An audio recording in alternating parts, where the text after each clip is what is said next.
Hello friends, एक बार फिर से स्वागत करता हूं आपका Indian ITI classes YouTube channel पर। जैसा कि आपको पता है कि Indian ITI classes YouTube channel पर टॉपिक वाइज जो 10 इम्पोर्टेंट क्वेश्चंस की सीरीज चल रही है, उसी के साथ हम आज आपके सामने लेके आए हैं बेसिक इलेक्ट्रिकल के इम्पोर्टेंट 10 क्वेश्चंस जो एग्ज़ाम की दृष्टि से मोस्ट इम्पोर्टेंट है। यदि आप एक आईटीआई स्टूडेंट हैं या फिर कोई भी competitive exam, UPPCL, ISRO, Delhi metro, Jaipur metro, railway या किसी भी कम्पिटिटिव एग्ज़ाम स्टूडेंट हो, तो ये क्वेश्चन आपके लिए मोस्ट इम्पोर्टेंट क्वेश्चन है। चलिए चलते हैं, बेसिक इलेक्ट्रिकल के जो मोस्ट इम्पोर्टेंट 10 क्वेश्चन है उसका आज हम डिस्कशन करते हैं। जैसा कि आपके सामने दिख रहा होगा, पहला क्वेश्चन है कि पैरेलल सर्किट में प्रत्येक रेजिस्टेंस के समांतर करंट बढ़ जाता है और वोल्टेज समान रहती है। वोल्टेज वोल्टेज बढ़ जाती है और करंट समान रहता है।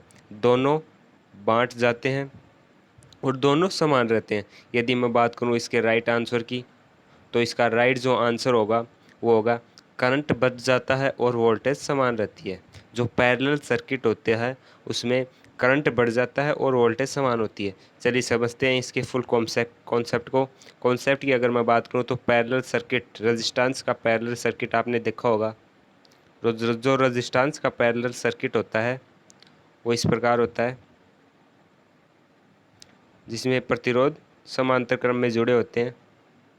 ये R1 मान लीजिए, ये R2 और ये R3।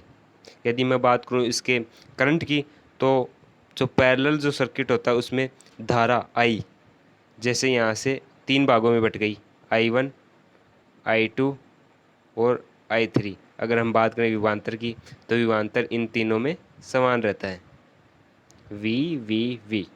जैसा कि हमें ऑप्शंस में दिया हुआ है, तो इसका राइट जो ऑप्शन हो गया वो हो गया ए, करंट बढ़ जाता है और वोल्टेज समान रहती है। चलिए चलते हैं नेक्स्ट जो क्वेश्चन हमारा। नेक्स्ट क्वेश्चन है कि सीरीज सर्किट में प्रत्येक रेजिस्टेंस के समांतर करंट बढ़ जाता है, वोल्टेज समान रहती है। वोल्टेज बढ़ जाती है, करंट समान रहता है। दोनों बढ़ जाते हैं, दोनों समान रहते हैं। अगर मैं बात करूँ इसके राइट आंसर की, तो इसका राइट जो आंसर होगा वो होगा वोल्टेज बढ़ जाती है और करंट समान रहता है। जैसा कि हमने जो पिछला क्वेश्चन था उसमें देखा था कि पैरेलल सर्किट में रेजिस्टेंस समांतर क्रम में जुड़े हुए थे, और अब सीरीज सर्किट में जुड़े हुए हैं। सीरीज सर्किट की अगर हम बात करें तो सीरीज सर्किट में रेजिस्टेंस सीरीज में जुड़े होते हैं। इसमें R1, R2, R3 जैसा कि आपने देखा होगा। यदि अगर मैं इसमें धारा की बात करूं तो धारा इन तीनों में समान रहती है, I धारा।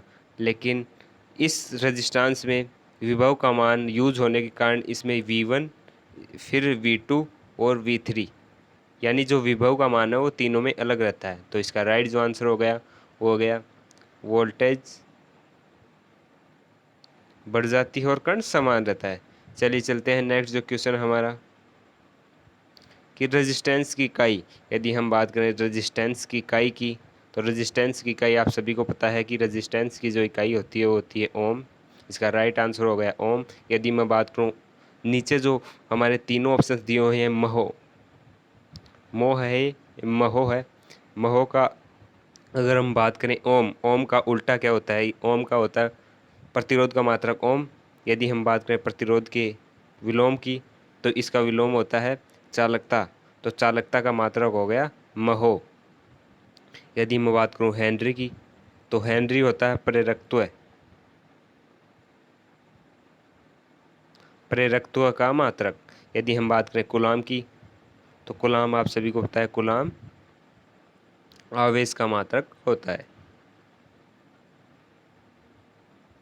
चलिए चलते हैं इस प्रकार हमारे नेक्स्ट जो क्वेश्चन है। नेक्स्ट जो क्वेश्चन हमारा, कि रेजिस्टेंस किसके बहाव में बाधा उत्पन्न करता है? यदि मैं बात करूं रेजिस्टेंस की, तो रेजिस्टेंस इलेक्ट्रॉन के बहाव में बाधा उत्पन्न करता है। ये जो क्वेश्चन हमारा, इसका हम डिस्कशन आगे आने वाले क्वेश्चन पे फुल डिटेल में करेंगे।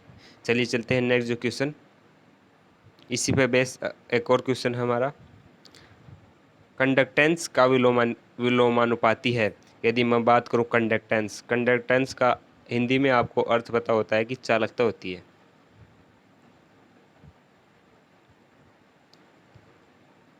तो कंडक्टेंस यानी चालकता, यदि मैं बात करूं इसके विलोमानुपाती की, तो इसका विलोम हो गया प्रतिरोध, और प्रतिरोध को बोलते हैं रेजिस्टेंस। तो इसका राइट जो आंसर हो गया वो हो गया रेजिस्टेंस।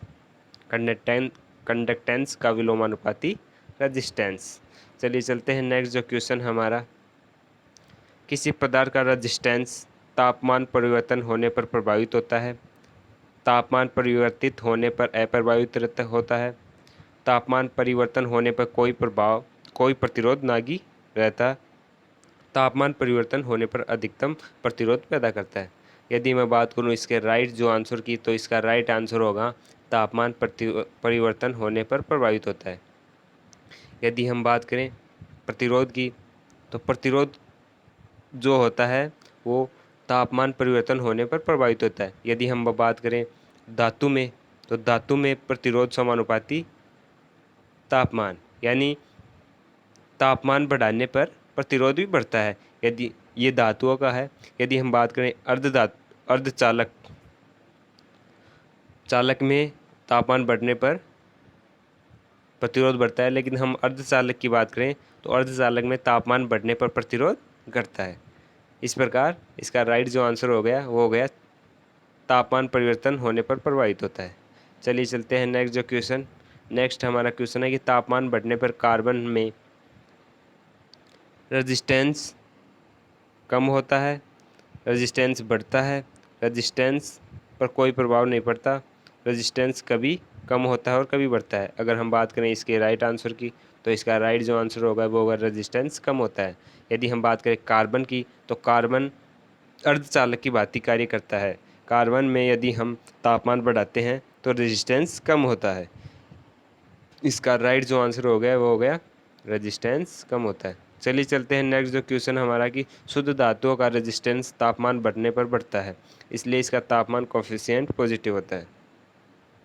इसका राइट जो आंसर हो गया पॉजिटिव होता है। कोफिशिएंट जो शुद्ध धातुओं का तापमान कोफिशिएंट पॉजिटिव होता है। यदि हम बात करें शुद्ध धातुओं की, तो शुद्ध धातु हमें सभी को पता है कि इलेक्ट्रॉन जो होते हैं वो नेगेटिव से पॉजिटिव की तरफ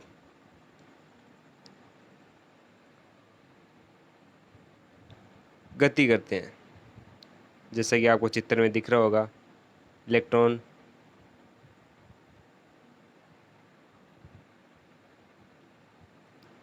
शुद्ध धातुओं में क्या होता है कि जब हम शुद्ध धातुओं को तापमान देते हैं, जैसे हमने शुद्ध धातुओं को हीट दिया, तो जिसमें इलेक्ट्रॉन होते हैं वो एक दूसरे की तरफ किसी भी दिशा में गति करने लगते हैं, जिससे क्या होता है इसमें दीवार उत्पन्न हो जाती है। जिससे ही हम तापमान बढ़ाएंगे तो प्रतिरोध बढ़ जाता है, यानी कि जो तापमान कोफिशिएंट होता है वो पॉजिटिव होता है। तो इसका राइट जो आंसर हो गया पॉजिटिव होता है। चलिए चलते हैं नेक्स्ट क्वेश्चन। नेक्स्ट जो क्वेश्चन हमारा कि पावर सर्किट में प्रयोग होने वाला रेजिस्टेंस वायर वाउंड रजिस्टर होता है, कार्बन रजिस्टर, धातु तय रजिस्टर, फिल्म रजिस्टर। यदि हम बात करें इसके राइट जो आंसर की, तो इसका राइट आंसर हो गया वायर वाउंड रजिस्टर होता है। यदि हम बात करें पावर सर्किट, सभी को पता है कि पावर सर्किट में जो विद्युत की मात्रा है वह बहुत काफ़ी ज़्यादा होती है, जिससे हमारे जो कार्बन प्रतिरोध हैं उसमें अच्छी तरह काम नहीं करते हैं। यदि हम बात करें पावर सर्किट की, तो पावर सर्किट में वायर वाउंड प्रतिरोध यूज में लिए जाते हैं, जिससे कि अधिकतम प्रतिरोध उत्पन्न किया जा सके। चलिए चलते हैं नेक्स्ट क्वेश्चन। इसका जो राइट आंसर वो हो गया वायर वाउंड रजिस्टर्स होता है। चलिए चलते हैं नेक्स्ट और लास्ट क्वेश्चन हमारा, यदि 3 रजिस्टर सीरीज में जुड़े होंगे तब सर्किट का कुल रेजिस्टेंस। यदि हम बात करें रेजिस्टेंस की सीरीज में जुड़े होने पर, तो इसका जो कुल एक्विवेलेंट रेजिस्टेंस होगा वो होगा R बराबर R1 plus R2 plus R3। ये सीरीज़ की है बात। यदि हम बात करें समांतर क्रम की, तो समांतर क्रम में आर की वैलेंट बराबर 1/R1 plus 1/R2 plus 1/R3। तो इसका राइट जो आंसर हो गया वो हो गया आर की वैलेंट बराबर R1 plus R2 plus R3। इस प्रकार हमने जो टॉपिक वाइज टॉप 10 की सीरीज क्वेश्चन सीरीज चली हुई थी, उसके इम्पोर्टेंट जो बेसिक इलेक्ट्रिकल जो टॉपिक है उसके इम्पोर्टेंट 10 क्वेश्चन कंप्लीट कर लिए हैं। इसी के साथ हम जो अगले टॉपिक है हमारा, उसी के इम्पोर्टेंट 10 क्वेश्चन के साथ आपको मिलेंगे। हमारा यह वीडियो आपको कैसा लगा, आप हमें कमेंट करके ज़रूर बताइए। मिलते हैं आपको अगले जो इम्पोर्टेंट 10 क्वेश्चंस की हैं उसी के वीडियो के साथ। यदि आप इस वीडियो की पीडीएफ चाहते हैं और जो हमारे सभी वीडियो हैं उसकी लिंक चाहते हैं, तो आप हमारे टेलीग्राम ग्रुप को ज्वाइन कर सकते हैं। टेलीग्राम ग्रुप की लिंक आपको वीडियो के डिस्क्रिप्शन में मिल जाएगी। वहाँ से जाकर आप टेलीग्राम ग्रुप को ज्वाइन कर सकते हैं और सभी वीडियो की लिंक ले सकते हैं और वीडियो की पीडीएफ भी वहाँ से ले सकते हैं। इस प्रकार आपको मिलते हैं नेक्स्ट जो हमारा वीडियो आएगा उसी के साथ। जय हिंद, जय भारत।